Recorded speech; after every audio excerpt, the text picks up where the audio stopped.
couple interesting political indicators from the primaries that unfolded this week. Let's go ahead and put this first piece up on the screen. So this is a look from the Cook Political Report on the overall picture as we head into the midterms. Their takeaways from this week is that Trump's grip on the GOP remains strong. He had several of his contenders who came through, quite easily, especially his governor pick in Wisconsin. But they say the red wave is looking smaller. A couple things that they point to. Number one, over the summer, the Dems have gained 2 points on that generic congressional ballot. So they're sort of looking, the average of the polls has a more or less tied in the generic ballot, which still translates into them losing in the fall control of the House because of the way that the House is structured and the way that the gerrymanders work. But that is a significant improvement from where they were prior to Dobbs.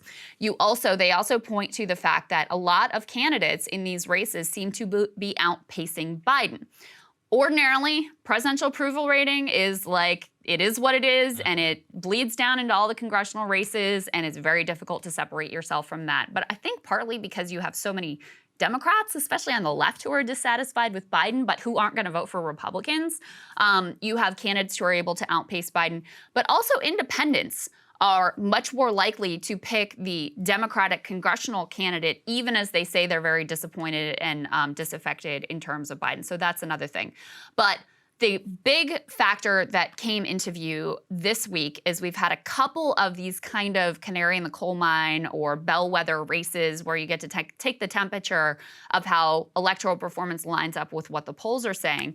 And you added this week another race to the list where Dems outperformed what they did in this district when Biden was on the ballot and also outperformed what the polling looked like. So that makes a list of roughly 3. You had that Nebraska special election where the Democratic candidate still lost, but outperformed what you would expect given how well Trump did in that district.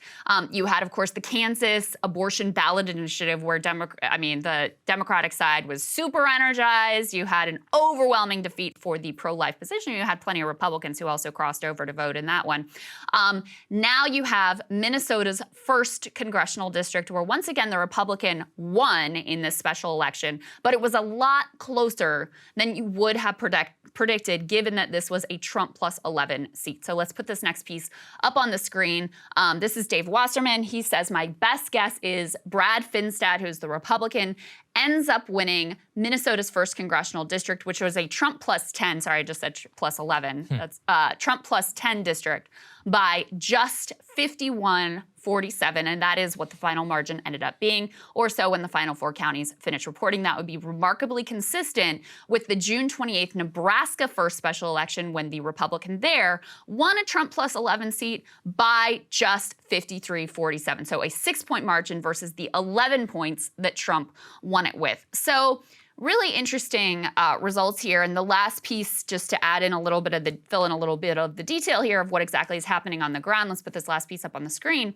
So the Republican performed about 7 to 8 percentage points worse than Trump in the swing and Democratic parts of the district. So in the blue and purple counties, the Republican underperformed Trump. The red counties basically stayed exactly where they were. And so, Saagar, that's very consistent with the idea that it's the suburbs that have really gotten energized, and the independents there have really swung back to the Democrats when they were more in line with the Republicans back, say, when Glenn Youngkin was winning for governor. This is why it matters, which is that we are not looking at polls here. We're looking at actual votes. So now we have 3 indicators around how the Dobbs decision has affected voting patterns. We had the special election that Dave pointed to. We had obviously what happened in Kansas, which people are very, very quiet about currently, and what exactly happened there, Krystal. And now we have this special election. And in every single case, we have seen a Democratic overperformance by almost 7 to 8 percentage points. And in that environment, then,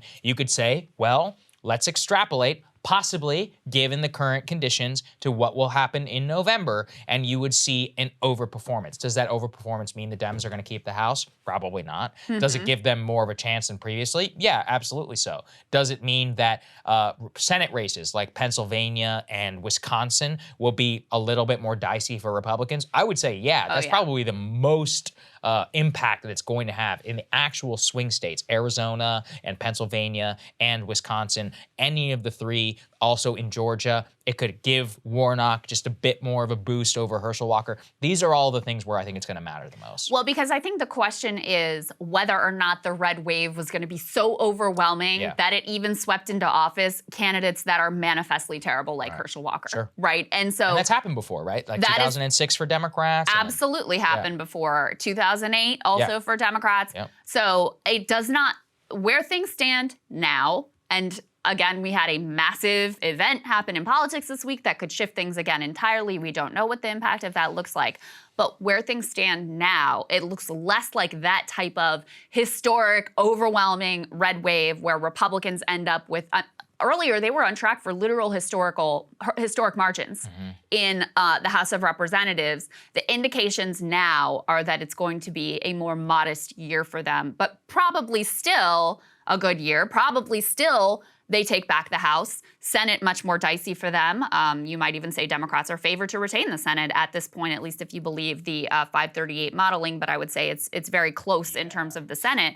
And they're going to have a harder time overcoming some of the candidate quality issues that they have in a lot of these states. There was one where I just saw this morning, I have it on my phone.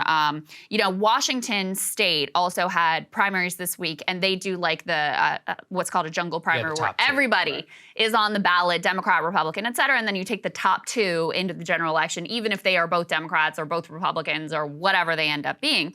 And Axios has an analysis here that shows similar Democratic overperformance. So they say in a suburban Seattle swing state where candidates from all parties were on the same ballot, the Democrats won 49.6% of the vote. Republicans tallied slightly less, 49.2% of the vote.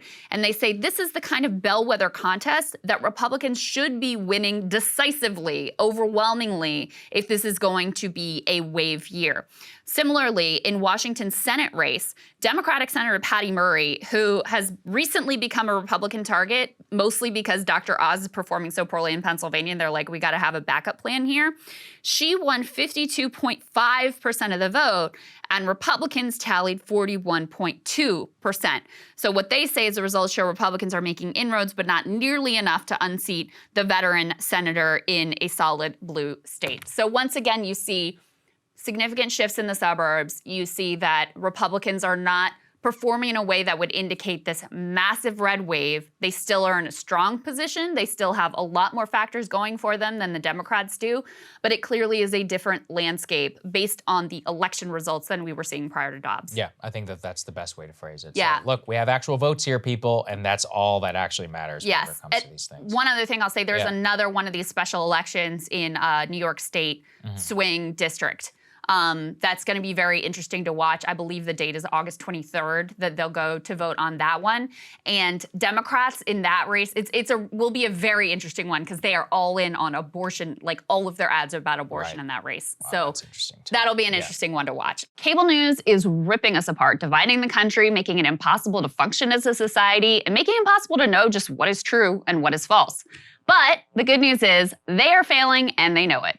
That is why we're building something new, a new mainstream, a healthier one, something more trustworthy, something that we are going to need in one of the most pivotal times in American history. We are building up here for the midterms, for the upcoming presidential election, but we need your help. So if you can help us out by becoming a premium member today at breakingpoints.com, we're trying to change America for the better and the entire world. So what are you waiting for, guys? Go to breakingpoints.com and sign up and help us build a new mainstream.